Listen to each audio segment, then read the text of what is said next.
Welcome to this episode of Wiki Walks, a short podcast devoted to some of the more intriguing and, who knew, articles that you can run across in the weird world of Wikipedia. I'm your host, Chris Grismer. See, look at that. I promised more episodes, and more episodes you shall have. Now, when you think of some of the wealthiest African-American women, some names might immediately come to mind. Oprah Winfrey, perhaps Sheila Johnson, the co-founder of BET, or maybe the Queen Bee herself, Beyoncé. But what about Sarah Rector? Huh? Sarah what now? Who?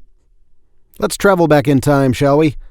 Sarah Rector was born in 1902 in what is today Taft, Oklahoma, but back then it was known as Twine Indian Territory, as Oklahoma had not yet been incorporated as a state. The town belonged to the Creek Indians. Sarah's great-great-grandmother, Molly McQueen, was a black slave who belonged to Creek Chief Opadehola in Alabama. When his people were forced west of the Mississippi by the U.S. government, the chief took his slaves with him. When the Indian Territory where Rector was born became Oklahoma in 1907, the federal government granted each member of the Creek Nation a land allotment, including 4-year-old Sarah Rector. Like most other dealings the government had with the natives, it was not entirely honest. The plots given to Indians and freemen were usually rocky and unsuitable for farming, while the more arable lands were sold to white settlers. Shock! Sarah's parents, Joseph and Rose, were also forced to pay a land tax on their daughter's property.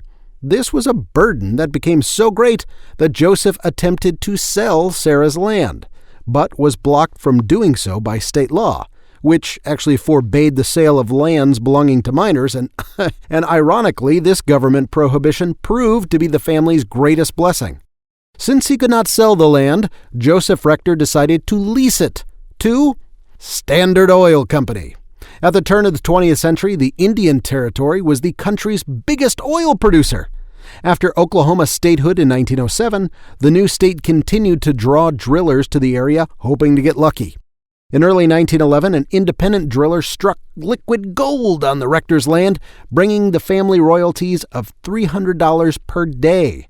That's equivalent to nearly $8,000 per day in today's money. Some estimates place her net worth at the time at $1 million, or about $26 million today. One national newspaper at the time dubbed her the, quote, richest Negro in the world.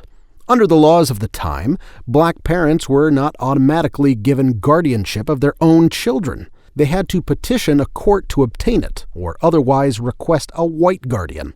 Sarah's parents had selected a white guardian for her, Thomas Jefferson Porter, who had been the family's benefactor for years, and long before there was any probability of them ever having money.